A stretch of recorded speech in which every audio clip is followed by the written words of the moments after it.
अस्सलाम वालेकुम स्टूडेंट्स, उम्मीद है आप सब ठीक होंगे। हम लोग ऑब्जेक्टिव को स्टडी कर रहे थे। शॉर्ट क्वेश्चंस के बारे में मैं आपको बता रही थी। फर्स्ट चैप्टर के शॉर्ट क्वेश्चंस जो हैं वो मैंने आपको काफ़ी से ज़्यादा डिटेल में करवाए हैं। अब हम सेकंड चैप्टर जो है उसको कर रहे हैं। फर्स्ट चैप्टर के शॉर्ट क्वेश्चन में से अगर आपको कोई चीज़ समझ में नहीं आई है तो आप उसको पूछ सकते हैं, क्वेश्चन कर सकते हैं, ग्रुप में ही क्वेश्चन कर सकते हैं। और अब जब सेकंड चैप्टर के शॉर्ट क्वेश्चन मैं आपको बता रही हूँ तो काइंडली इन लेक्चर्स को गौर से सुने। यही लेक्चर जो है वो आपके जो आपने असाइनमेंट्स बनानी है उसमें काम आएंगे। असाइनमेंट के बारे में आप जब बच्चे हैं वो मुझसे बार बार प्राइवेट मैसेज करके भी पूछ रहे हैं, मैं आपको बता देती हूँ कि आपने 150 शॉर्ट क्वेश्चंस फर्स्ट चैप्टर से बनाने हैं और उसे कॉलेज के एड्रेस पर 15 दिसंबर तक भेजना है। टीचर के नाम के साथ अपने नाम, रोल नंबर, क्लास, सब्जेक्ट के साथ भेजना है। अब हम स्टार्ट करते हैं अपना लेक्चर। तो आज हमने जिस क्वेश्चन से मैंने आपको गाइड करना है शॉर्ट क्वेश्चन के बारे में वो है 1971 में मशरक़ी पाकिस्तान की अलहदगी के असबाब। सबको पता है कि ईस्ट पाकिस्तान 1971 में हमसे अलग हो गया। वो क्यों हुआ, ये सारा कुछ आपने पहले पढ़ा हुआ है। इस चैप्टर के जो शॉर्ट क्वेश्चन आपको आ सकते हैं इस क्वेश्चन में से वो मैं आपको बता देती हूँ। ये लॉन्ग क्वेश्चन भी बहुत इंपॉर्टेंट है और इसमें से शॉर्ट क्वेश्चन भी आ सकते हैं। मिसाल के तौर पर कि कौमी क़यादत का फुक़दान था, तो कौमी क़यादत का फुक़दान क्यों था?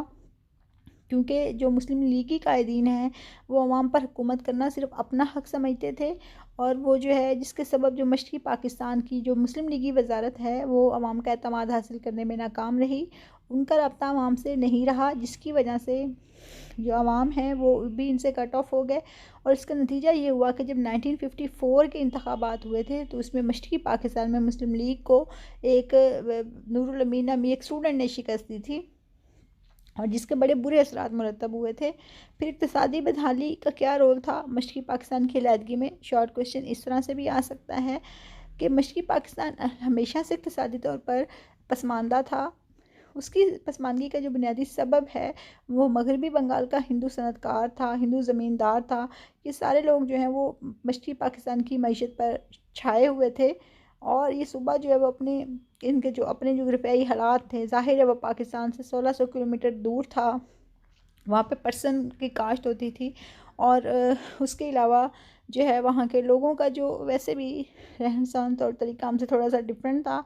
तो पूरी कोशिशों के बावजूद भी ये दूसरे पाकिस्तान के दूसरे सूबों के मुकाबले में पसमानदा रहा और वहाँ के लोगों में एहसास महरूमी पैदा हो गया। मुजीब खान जब आया था, मुजीबुर रहमान जब कराची उतरा, जब उसने मगरबी पाकिस्तान में आया तो उसने कराची की सड़कें देखकर ये कहा कि इनमें से मुझे पर्सन की बू आ रही है। मतलब उसको इस चीज़ का बड़ा शौक़ लगा कि मशरक़ी पाकिस्तान के हालात इतने ख़राब हैं और पर्सन को बेच कर मगरबी पाकिस्तान को जो है बेहतर किया जा रहा है।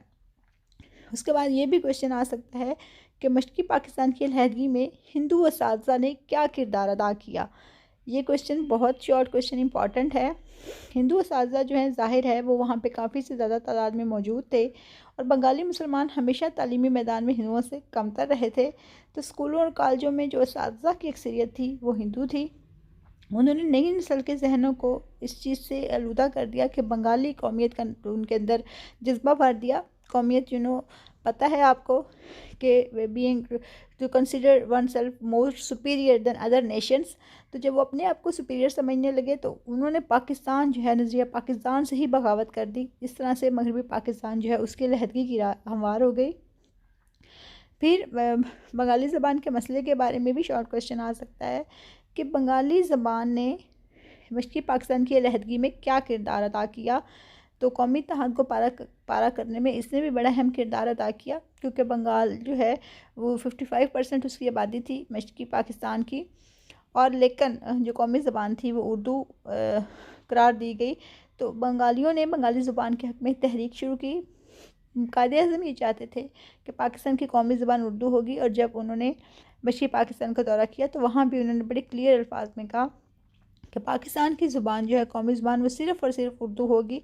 तो इसकी वजह से ये बात वक्ती तौर पर तो दब गई, लेकिन 1956 के आइन में अगरचे उर्दू और बंगाली को सरकारी ज़ुबानें तस्लीम भी कर लिया गया, लेकिन जो वो उनके दिलों में जो नफ़रत थी और जो उनके दिलों में कह सकते हैं कि खुनास पैदा हो गया था, वो ख़त्म नहीं हो सका। कि वो चाहते थे कि बंगाली को ही कौमी ज़ुबान करार दिया जाए, उर्दू को वो कौमी ज़ुबान तस्लीम नहीं करते थे। और ये एक बहुत बड़ी वजह थी, जिसकी वजह से भी जो मशरक़ी पाकिस्तान के लोग हैं, जो मशरक़ी पाकिस्तान के अवाम हैं, उनके दिलों में ये जज़्बा पैदा हुआ कि उनको अलग हो जाना चाहिए। और इस तरह से उन्होंने कोशिश की। और कह सकते हैं कि उसमें कुछ और चीज़ें भी मिल गई जो हम आहिस्ता आहिस्ता यहाँ पे डिस्कस करेंगे। और इस तरह से ये जो मशरक़ी पाकिस्तान है वो हमेशा के लिए हमसे अलग होकर बांग्लादेश बन गया। आपको पता है उनके दिलों में जो नफ़रत थी वो असल में किसी एक वजह से नहीं थी, उसके पीछे मुख्तलिफ़ अवामिल थे जो कि और कुछ वो ऊपर से कह सकते हैं कि बड़ी ताकतों की साजिशें भी इसमें शामिल थीं, जिसकी वजह से कह सकते हैं कि चूँकि पाकिस्तान जब कायम हुआ तो उस वक्त से ही हिंदुओं का मुआंदाना रवैया था। वो ये चाहते थे कि पाकिस्तान को तोड़ा जाए ताकि पाकिस्तान जो है वो अनस्टेबल हो जाए और वो दोबारा से मुत्तहिदा भारत में शामिल हो जाए। उसके बाद प्रोविंशियल प्रेजुडिसेस हैं इसमें कि सूबाई तअस्सुबात कौन कौन से थे। अब मशरक़ी पाकिस्तान की आबादी कुल आबादी का 56-55% है, अब जस्ट टोल्ड यू। अब लेकिन वो पाकिस्तान के 5 यूनिटों में से एक यूनिट था। और मशरक़ी पाकिस्तान के जो सियासतदान थे वो चाहते थे कि जो कौमी असम्बली है इसमें आबादी के तनासब से नुमाइंदगी मिले, और अबाने बाला में भी इसी फार्मूले पर जोर दिया गया। तो अगर आबादी के तनासब से नुमाइंदगी मिलती तो ज़ाहिर है जो 55-56% है उन्हीं की अक्सरियत होती। तो आपको पता है कि पार्लिमानी निज़ाम में तो अक्सरियत की ही हुकूमत होती है, तो इसका मतलब ये था कि मगरबी पाकिस्तान हमेशा के लिए दबकर रह जाता। तो इसकी वजह से बंगाली और जो पंजाबी सियासतदान है वो एक दूसरे के ख़िलाफ़ खड़े हो गए और आखिर में मुल्क जो वो 2 हिस्सों में तकसीम हो गया। फिर उसके बाद है कि ये भी क्वेश्चन आ सकता है कि सियासतदानों की जो इलाकाई सियासत है उसने मशरक़ी पाकिस्तान के बनाने में, उसने पाकिस्तान की तकसीम में क्या किरदार अदा किया। मैंने भी आपको बताया है कि 1954 में मुस्लिम लीग इंतखाबात हार गई, तो ये मैदान जो है, मैदान सियासत जो है वो सोहरवर्दी, भाषानी और फजलुल हक के हाथ में चला गया। और ये लोग जो है मशरक़ी पाकिस्तान के बड़े सरकर्दा लीडर्स थे। इन्होंने इक़्तिदार एक दूसरे से छीनने के लिए कोशिशें की कि हिंदू अरकान असम्बली की हमायत हासिल की जाए, और इन्होंने आवाम को भी अपने साथ मिलाने के लिए बड़े बड़े मनफी कंडे जो हैं इस्तेमाल किए। और चूँकि इनका वाहिद मकसद ये था कि किसी न किसी तरह इक़्तिदार का हुसूल किया जाए, तो इसके लिए इन्होंने कह सकते हैं कि छोटी किस्म की इलाकाई सियासतें करनी शुरू कर दी, सियासी साजिशें करनी शुरू कर दी। और कहते हैं कि कुर्सी के हसूल के लिए वो आपके बुक में लिखा भी हुआ है कि उन्होंने कुर्सी के पाए तोड़ने की पॉलिसी पर अमल किया कि उन्हें इक़्तिदार चाहिए था, तो चाहे इसके लिए मुल्क टूटे या मुल्क जितने मर्ज़ी हिस्सों में तकसीम हो, हमें इक़्तिदार चाहिए। और इस वजह से ये इनकी इलाकाई सियासत की नज़र हो गया पाकिस्तान, और वो 2 हिस्सों में तकसीम हो गया। उसके बाद आमरीत ने क्या किरदार अदा किया मशरक़ी पाकिस्तान बनाने में या पाकिस्तान को तोड़ने में, क्या किरदार है। तो अयूब का जो 10 साला दौर है, आमराना दौर है, ये पाकिस्तान पर मुसल्लत रहा। और मुस्तकिल तौर पर जो नाफिज हंगामी हालत है उसने जो सिविल सर्विस है, जो नौकरशाही है, उसको तहफ़्फ़ुज़ दिया। और ये इसमें क्या हुआ कि इसमें आवाम जो है उसको बात करने की आज़ादी नहीं थी, आवाम को दबा कर रखने की जो पॉलिसी इख्तियार की गई थी, इसकी वजह से अंदरूनी तौर पर जो लोग हैं उनके अंदर गम व गुस्सा पाया जाता था।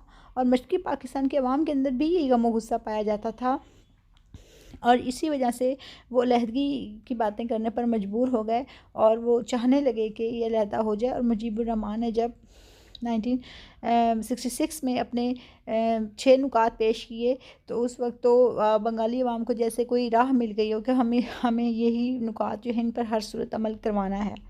और आगे वो पॉइंट भी यही है कि मुजीबुर रहमान का जो 6 नुकाती फार्मूला था, it's very very very important. ये शॉर्ट क्वेश्चन काफ़ी दफ़ा आया है कि मुजीबुर रहमान का जो 6 नुकाती फार्मूला था ये क्या था, या ये कैसे इसने पाकिस्तान को तोड़ा। अब ये जो 6 नुकाती फार्मूला है इसमें जो था ये मशरक़ी पाकिस्तान का लीडर था मुजीबुर रहमान, इसके फार्मूले का सबब ये था कि सूबों को अलग रियासतें बना दिया जाए। यानी कि उसका मैं आपको मोटी मोटी चीज़ बता देती हूँ कि वो चाहता था कि दोनों सूबों की करेंसी भी अलग हो, दोनों सूबों जो हैं वो बाहर आज़ाद तिजारत कर सकें, दोनों ममालिक की फ़ौज भी अपनी अपनी होनी चाहिए। यानी कि एक तरह से वो नीम वफाक कायम करना चाहता था। अब ये जो है इस तरह तो नहीं हो सकता कि एक मुल्क में दो टाइप की करेंसियाँ चल रही हों, ये दोनों ममालिक अपने बैरूनी ममालिक से अपनी अलग अलग तिजारत कर रहे हों, अपने अलग अलग मुआहदात कर रहे हों। ये ऐसे ही है कि अगर हम कहें कि पंजाब जो है उसने अमेरिका से अलग ताल्लुकात बनाए हुए हैं, बलूचिस्तान ने अलग बनाए हुए हों, सिंध ने अलग बनाए हुए हैं, तो it is not possible in a federal state. तो जब उसने ये दावा किया कि इस तरह से होना चाहिए और उसने अपना ये 6 नुकाती फार्मूला पेश किया, तो मशरक़ी पाकिस्तान के लोगों को तो ये बहुत पसंद आया, लेकिन मगरबी पाकिस्तान के लोगों को ज़ाहिर है ये पसंद नहीं आया। तो अब जो मुजीबुर रहमान ने जो वहाँ के लोग थे उनको इस हद तक अपना गिरविदा बना लिया था कि उनको ये लगा कि जब तक मगरबी पाकिस्तान की ग़ुलामी ख़त्म नहीं होगी और जब तक हम लोग खुली तौर पर इंडिपेंडेंट नहीं होंगे तब तक जो है हम खुशहाल ही नहीं हो सकते हैं। तो वो अपनी जो उसने अपनी खुद साख्ता सूबाई खुद मुख्तारी का ड्रामा बनाया हुआ था उसमें तो वो कामयाब हो गया और वहाँ के लोग जो है इस बात पर कारबंद हो गए कि हमें हर सूरत में ये 6 नुकाती फार्मूले पर अमल दरामद करवाना ही करवाना है, और यही बिलाखिर पाकिस्तान के टूटने की वजह बना।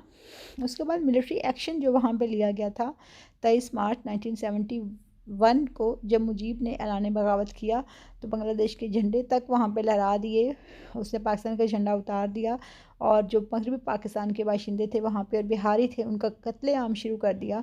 तो इसके पेश नज़र जो है वो फ़ौजी कार्रवाई का फ़ैसला किया गया। मेजर जनरल यकूब अली ख़ान ने फ़ौजी कार्रवाई से इनकार किया और इस्तीफ़ा दे दिया। तो फिर जनरल टिक्का ख़ान जो हैं उसको मशरक़ी पाकिस्तान का गवर्नर मुकर्रर किया गया।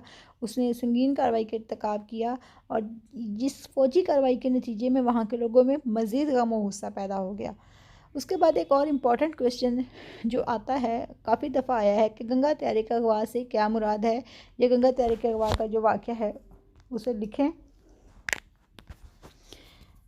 गंगा त्यारे का जो है ये बेसिकली भारत का एक ड्रामा था कि भारत ने अपना एक त्यारा जो है उसे अगवा करके लाहौर पहुंचा दिया और उसकी सारी ज़िम्मेदारी जो है वो हुकूमत पाकिस्तान पर आयद की। और इसके बाद इस त्यारे की अगवा का बहाना बनाकर भारत ने मगरबी पाकिस्तान का मशरक़ी पाकिस्तान से फ़िज़ाई राब्ता जो है वो मुनक़ता कर दिया, क्योंकि इन दोनों के दरमियान 1600 किलोमीटर का फ़ासला है, 1000 माइल, और उसके बीच में इंडिया है। तो अगर जब उसने फ़िज़ाई राब्ता मुनक़ता कर दिया तो पाकिस्तान से मगरबी पाकिस्तान से मशरक़ी पाकिस्तान का राब्ता बिल्कुल ख़त्म होकर रह गया। ये एक साजिश थी कि मशरक़ी पाकिस्तान को अलहदा किया जाए, और इस फ़िज़ाई राब्ते के ख़ात्मे से ज़ाहिर है कि मगरबी पाकिस्तान से मशरक़ी पाकिस्तान को असलहा और बाकी ज़रूरी चीज़ें नहीं पहुंचाई जा सकी, और वहाँ पे जो हमारे फ़ौजी थे वो महसूर होकर रह गए। और फिर उसके बाद जब इंडिया ने वहाँ पे अपनी फ़ौजें और रशिया ने दाखिल की तो ज़ाहिर है कि हमारे फ़ौजियों के पास कोई चारा नहीं था कि वह हथियार डाल देते, और उन्होंने हथियार डाल दिए और डिक्लेरेशन ऑफ डिफीट पर जो है वह साइन किए।